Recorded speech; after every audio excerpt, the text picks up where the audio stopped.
My current relationship to self and parts is really interesting right now. I'm in this space that feels somewhat untethered. And at this stage of my life, when I feel like I know a little bit, like and I feel like I've been around a few blocks, I feel like I have a little bit a footing to be at a space that feels uncharted in my life and in my soul, like in my spirit, in my is I'm gonna use the word interesting, but not in like the like interesting, like I don't have any other words, but I mean literally like the definition of interesting. And I think that's the gift of what it means to be in self in this moment and to be with my parts, is that I can just be like, oh, that's interesting. And I don't have a whole lot of like shame or like, oh my God, don't you know? Why can't you figure it out? Like I don't have any of that really. I have an awareness of and a present to like, oh, I am in a transition that I did not expect, but is here. And my ability to navigate the transition is directly related to my ability to navigate the transition well, right? Because transition is here. Like I could be doing it well, I could be doing it poorly, I could be doing it in a lot of ways. Yeah.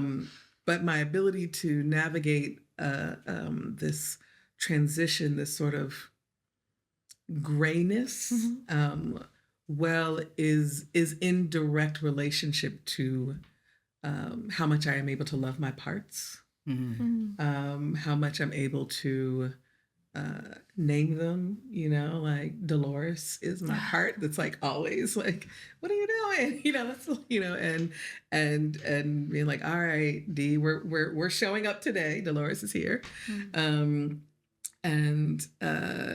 it feels like this it feels like a tremendous gift, right? Like that moment where you're like preparing for something, but you didn't know you were preparing for it. So when it shows up, you're like, oh, I actually have tools for what I did not know was actually coming. Wow.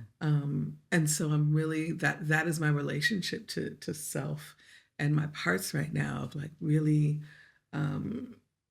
being clear when my parts show up, being able to name them and love them when they show up, being able to be in self and be centered at a time when I'm not exactly clear about who I'm supposed to be right now. Wow. Right? Wow. So that's how it is for me.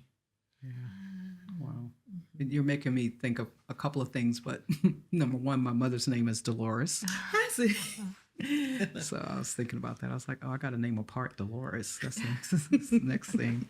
But number two, that I'm just so grateful, right, for the introduction to this part's work and the clarity that it's brought me to just knowing myself. And that idea of, I don't know about you all, but I used to have a lot of clearly negative voices in my head that spoke very clearly and incredibly negatively. And I didn't have a way of actually being with that. So then what it made me do was actually, push it back, shove it down, try to control it. And since doing the part's work, I think the current relationship has gotten to a place of curiosity. And that's what you made me think about, right? Like, ooh, it's so juicy. This is really interesting. I wonder why this is up today. Why are you here? So that's been really lovely to just notice the difference between before, especially before CHJL and now being in this place. So yeah, thank you for starting us. I love that. When you both were speaking, I feel to be able to be curious, to be able to find something interesting, I feel that that's possible when you're tapped into your dignity. And when you truly feel that dignity is real, it's felt, it's in us, no one can take it away. And that feels important to me right now, because encountering or, connecting with my parts for a while. I think at the beginning of CHJL, I uncovered like shame in a way that I hadn't felt before. And there was an honesty that was needed to be able to connect with my parts. And I hadn't realized that throughout my upbringing, shame had been such a part of understanding consequence, understanding accountability, and something where I'm at right now in my relationship to self and my parts is really pouring in so much dignity and uplifting the dignity that is possible within each part. And that just makes me feel infinite. I visited the ocean a couple of days ago, and I was standing, just looking at the waves. I was in Big Sur, which is a magical place. And for a moment, I really lost myself in the waves. And that had never happened to me because my parts are always speaking loud. Do this, you should be doing this other thing. And in that moment, I was really able to just lose myself and just be in it with the waves, with the ocean. And I felt so dignified. And I felt really joyous. That's beautiful. Love that. Thank you for sharing that. Hearing you talk about shame and learning to recognize it, acknowledge it, work through it, release, and understanding how to tap into your dignity made me think of my journey throughout CHJL and struggling with judgment. I think it's a close relative of shame. And how I also had held a lot of judgment around my parts. I didn't have the language for parts before CHJL, but as I was becoming familiar with my parts throughout the program, I also noticed judgment, which is a part, come up towards the other parts. And hearing you both share about curiosity and interesting, that I think was my biggest aha for tapping into myself of, instead of judging my parts, getting curious, being in relationship with them, being in conversation with them. Why am I hearing what I'm hearing from these parts? Instead of the reaction of, these parts are bad, I want them to shut off, I want them to go away. None of that helps. In fact, that can make the parts grow louder. But when I stop for a minute and say, okay, I hear what you're saying. What is it that you need? Where is this coming from? It helps them soften, and it helps me let go of judgment, which for whatever reason I learned to use to protect me. And it is not serving me. It does not serve me well. And the way I've learned to ask it to step back is through curiosity and being interested in what it has to say to me, learning from it, and letting go and being grounded. And I think hearing you talk about connecting with the waves reminded me of what it feels like to be grounded and centered and to allow dignity to emerge. I'm so into this. Like, there's like a word from each of you that's just sitting with me, right? Like when you said honesty, let me to be able to sit in the honesty of what it is. Like I was really like, the negative voices can be so loud, and then sometimes in moving away from this, then you wind up on far on the other side, like, I'm great, like, woo, look at all the special this thing with me, right? Like, and it's like the honesty is that middle space, right? Like, is that okay? I mean, I'm here, right? I'm sovereign. I'm in my dignity. I'm going to do things that are harmful.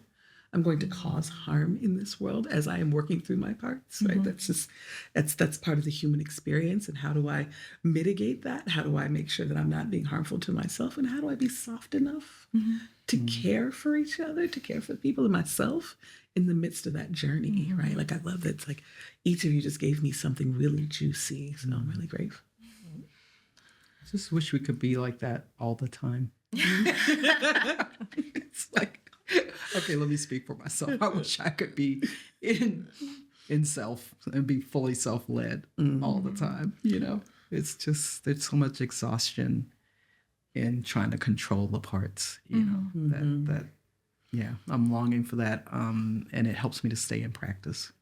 You know? Yeah, I feel that when I'm in self, I'm in practice.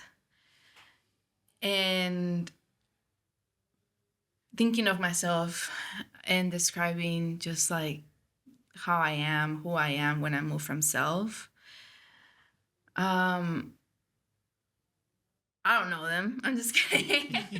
But there is a knowing, there is a almost getting to know myself in a different way and trusting. I'm an organizer. And in the ways that I was brought up into organizing was very militant, right? We have to be clear. We have to fight hard. We have to be aware of everything. We have to put in all these hours. And looking back, I realized that I wasn't moving from this deep sense of self, this trust in myself. It felt disembodied. I felt that I was just literally trying to grasp something, trying to grasp a win, trying to push myself more. And going through CHJL, coaching other organizers, I can see that, one, I get to show up for them in the ways that I wish I would have shown up for myself. And I find that I'm a very soft person. I care a lot. I'm nurturing. I can tap into this, I feel like well of wisdom from my ancestors, from both lineage ancestors, but also from my movement lineage. And it really feels, I feel okay that maybe we're not going to get all the wins that we need right now, because I know that when I move from self, I am helping put in those building blocks that continue to propel us towards the liberation that I know we're going to have. Yeah, I know that you and I, let me share similar experiences as organizers in movement spaces, and have experienced all the beauty and joy that comes in movement with community, for community, and also have experienced some of the harm and hurt that we can inflict upon each other coming from our own traumas. And similarly, when I feel like I am in self and self-led, I've learned that the way I can tap into that is when I trust myself. I think I used to doubt myself a lot, especially in movement spaces that was telling me that this is the way to show up as an organizer. This is the way you demonstrate your commitment to movement, that didn't feel right in my body. There was something that was off, but I wasn't trusting myself to say, wait a minute, this can be done in another way. And the other way isn't going to weaken the movement. The other way isn't going to slow us down. The more open we are to various ways, the stronger we are. And now, being self-led, I know to trust that intuition. I know that the intuition is coming from self. It's also coming from ancestors. It's coming from family. And when I say ancestors, I don't only mean my own blood ancestors, which I am acknowledging them, but I also mean movement ancestors who I might not be related to by blood, but who have taught me, who have inspired me, and who are part of that intuition that I have of, wait a minute, we can recalibrate, we can rethink, we can move together in a way that is more harmonious and might not look on the surface like the most militant, badass way to move. But sometimes that slower pace, the checking in with one another, making sure that we are holding one another, loving one another, that is the way to move. So that trusting the intuition, trusting that inner voice is when I know that I'm in self and when I'm not afraid to allow that voice to surface. So powerful. It's so good. Yeah. I think about organizational life, of course, Of course. because that's just my thing. When you talk that way, I'm like, oh my goodness, how many times have I been, running some organization, and, when I am in self, it is just like so much more harmonious. It's like the alignment comes, and it's so much easier. It's really fascinating, the difference between, what it feels like when I'm in self. But I think that there's something that's very grounding when I'm in self. That's how I would describe myself. And there's also just this playfulness. I'm like fully in who I am, and I'm not apologetic about who I am. But what came up when you were talking is that, not just in the organizing cultures or our movement cultures, but also just in the world that we're living in. We're in systems that don't recognize or acknowledge anything about what we're talking about here, and in some ways that makes it, brings its own challenge. And what I think about is how being self-led allows me to be in this world in a more powerful and visceral way. And that just feels so good. I remember I used to be like, I'm too much. I know y'all just like, you're right. Everybody's laughing. I give you last time. I'm just too much, or whatever. And I can't even, I don't know. It's like that doesn't fit anymore, because that's not being self-led. That's like the parts that are really screaming to have a voice, not allowing them to come out, and feeling like I'm too much because they're screaming, trying to get out. And when I'm in a self-led place, they just come out, and it's all good. It's like, I'm like, oh, say what you have to say. I'm probably going to learn something from it, that it's a level of gentleness when I'm self-led. When I'm in self, I'm like, oh my goodness, I feel gentle, I feel clear, I have a lot of compassion, for whatever's happening around me. But more than anything, being able to like shed some of that sense of like, I'm too much, I'm not enough, I'm what, all the things, the judgment, as you called it before. So yeah, you made me think of that. Thank you so much. I love what you said, Darlene, about what it means to be in the world. Right? Like I get often asked, folks who are in this conversation around like, how do you not get overwhelmed, or how do you not get depressed? And in our lineage, like this idea of like transcending pessimism, right? Like this, like how do you totally. And there are all these conversations about you should like transcend pessimism, like don't get discouraged, or Toni Morrison, don't be distracted, and like all these things. And it's like, oh, what I'm feeling into in this moment is like, those are things to do, but how you do them, what is the practice of doing them, is the practice of being in self, right? And what does that mean for even our movement strategies? Like I love when you say it makes you feel playful. Like we don't know what's actually going to turn the tide, right? Like there's so much experimentation that we need to be in to figure out how to build the world of humanity and dignity for all of us.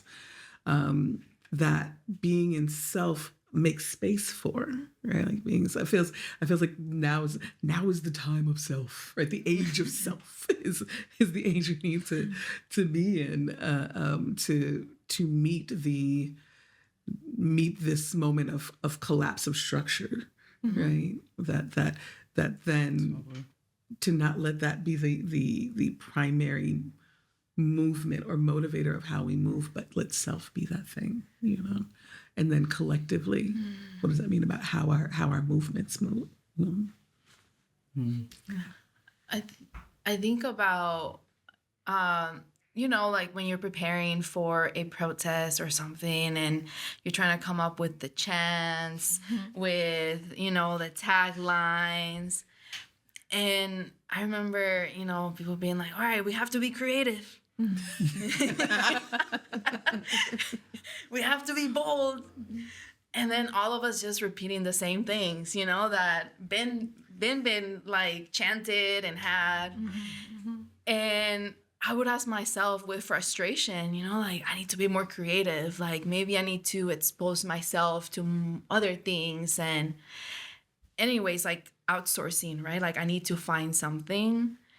And it is in the slowness, the gentleness, that I found creativity in myself to give to the movement, to offer. And what you were saying made me, everyone made me think about that, because I feel like it's also such a need.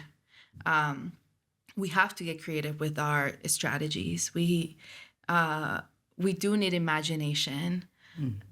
And also we need to be here in the now. And I think we're straddling all of that. And I think gentleness also, I don't know, makes it feel a bit more chill too. Like we get to have fun, we get to kick back. And that is also like how we build resilience and how we get to what you were speaking to, Anna, like strengthen also ourselves and our movements. I was just thinking about the parts that because of what we're talking about, all the different parts coming up, and that I have closer relationships with, and I'm so grateful in this moment that I do. But in particular, I was like, I'm living on the anger right now. Like I have a part that will always hide my anger and just be shoving it down, and now it feels like I have for the first time learned how to be in relationship with that, where it's just energy. It's like it's become like an energy. It's I can express it and it's energy. So just having that closer relationship to it has given me so much more energy in a time that you all know has been very, very challenging with the fires and all. But it's like so the energy, the anger where it started, that part, going to energy, which has, you made me think of this, birth creativity. Really, really has moved into a very creative space and a very, just a powerful sort of like initiative space. Like I'm starting things and doing new things and all of that, which I would never have thought of that, having a closer relationship with my angry bunny.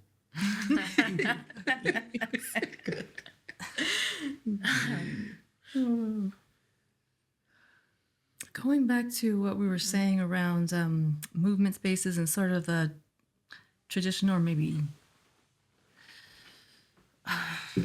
old school way of thinking around what organizing looks like, what movement building looks like, which has been very influenced by patriarchal ways of thinking.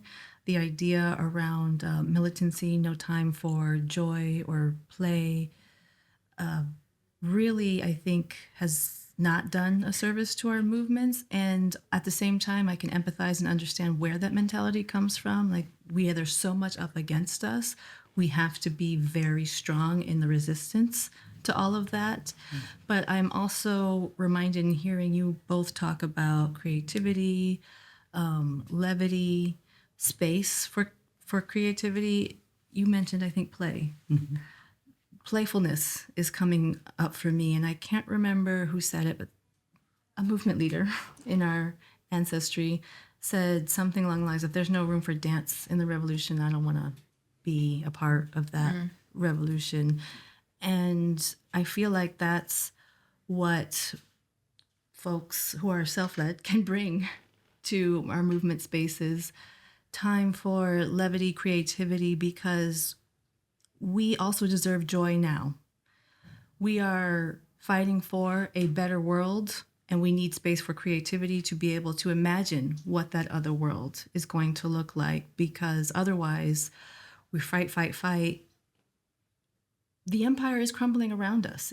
We are at that moment. Empire is crumbling. Capitalism is going to come to an end, and we can either be prepared with a vision to merge into, to transition into, or we could be scrambling and fall with it. Even though it might be our desire to see the fall of empire and capitalism, we can fall right there with it if we're not prepared, if we don't have a very clear vision of what we're working for, already starting to build that vision now so that the transition isn't as rough and scary and violent as it can be. So that, going back to playfulness and levity and creativity, that's where that vision will come together, become more cohesive. That's where, when we have time to play together, we can start to make that transition together and also build trust amongst one another. And to build trust amongst one another, we have to trust ourselves, be self-led. And that's what keeps me going, knowing that there are other folks out in this universe like you all and other folks who have gone through the CHJL program, and folks tapping back into self, and folks craving that sort of connectedness to build the alternative. While the fight against what is existing is so necessary and important, we also have to make space for building and imagining the future. For sure. So many thoughts are rolling through my head as I listen to you. I'm just like, wow. It made me think about my parents' house. They used to do, I think I wrote about this somewhere in one of Rockwood's newsletters somewhere along the way, but they used to do house parties. Yes. Oh my goodness. We were like the house party cookout house, you know, everybody used to come by. And I never really understood those spaces, but now I see the opportunity to be in playfulness and creativity, to, you know, be in joy in the moment and also be in struggle too.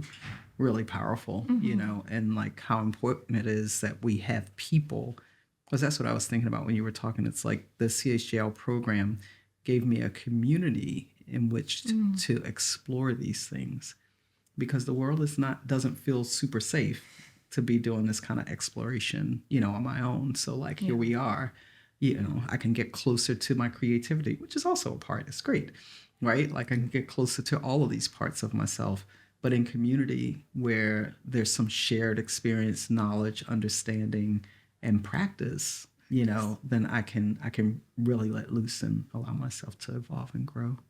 Yeah, really beautiful. Thank you for sharing that. Thank you. You know, just thinking about what parts I'm getting closer to.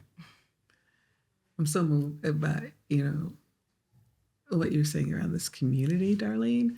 And I'm grateful for it, but it wasn't until like this moment, like there's so many, I believe in professional development. Like I go to trainings, I'm always like trying to like, what's the thing I'm trying to learn? And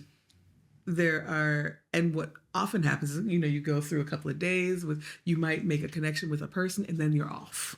Then they send you off, you know, and then that's the thing. But there's the depth of intention around CHJL, around keeping connection and calling alumni and cohorts, and like as much as I have learned about my own internal landscape, right? Like so that I can show up, having folks to do this with is just a game changer, right? Like it's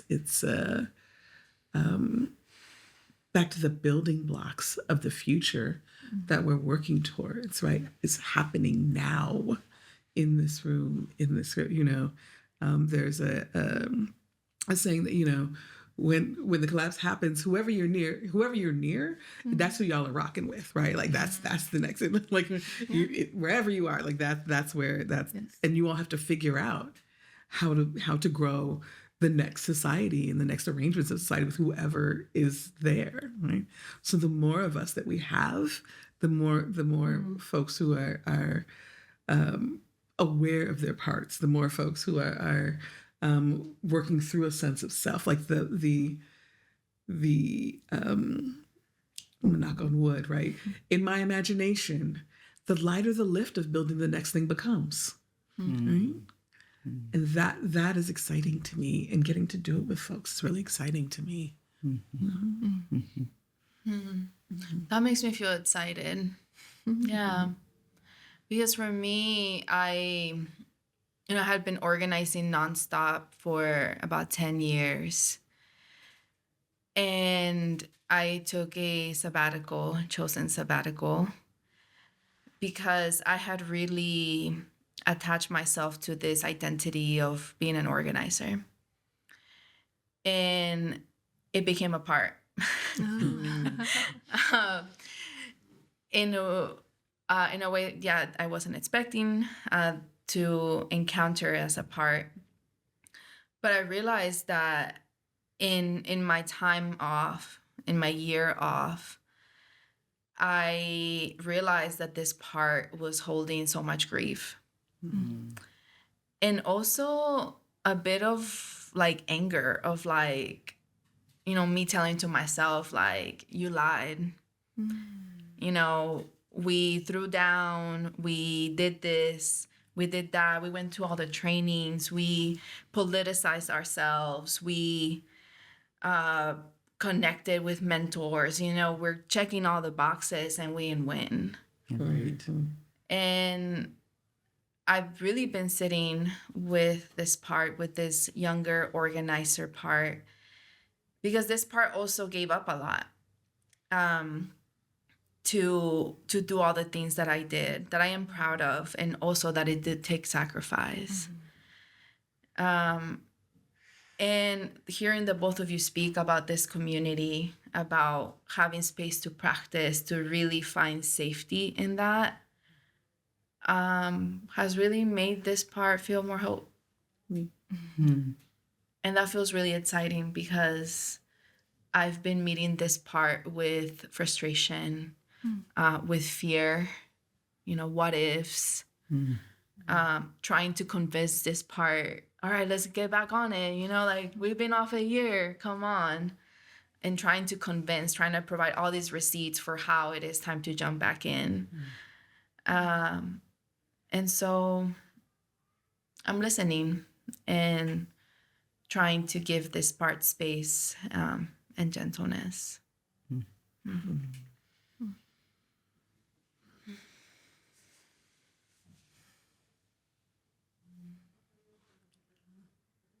Wow. Thank you so much. It's just beautiful to be in conversation with you all. So good.